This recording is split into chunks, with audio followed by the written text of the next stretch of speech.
guys! Welcome sa among mini vlog. So for today we're here in Pardo, Cebu City to explore one of the oldest and most historical churches in Cebu, the Santo Tomas de Villanueva Parish, or mas known siya as Pardo Church.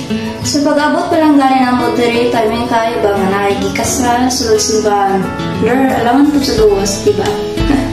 So, abi na mo dahil may makasulod. So, nag-video na kami sa gawas while nagpaabot ni nga man ang living.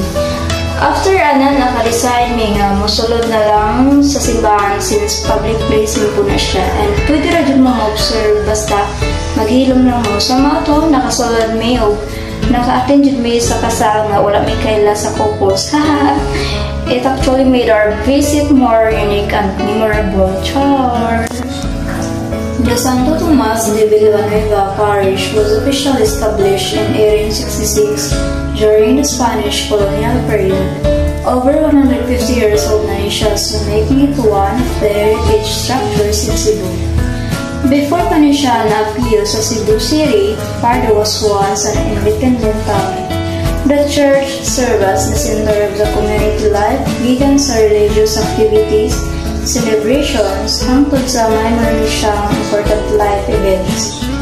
Even during World War II, the church survived and continued to be a symbol of faith and resilience for the people. Until today, napabilin nga po rin siya as one of Cebu's treasured historical landmarks. The architecture of Pardo Church reflects classic Spanish colonial design. So, sa video, makita po ninyo ang thick coral stone walls, arch windows and doors, a traditional bell tower, symmetrical facade typical of Spanish-era churches. And sulod po sa church, kita nimo ang high ceilings, old wooden pews, ug ang beautifully preserved retablo or the main altar.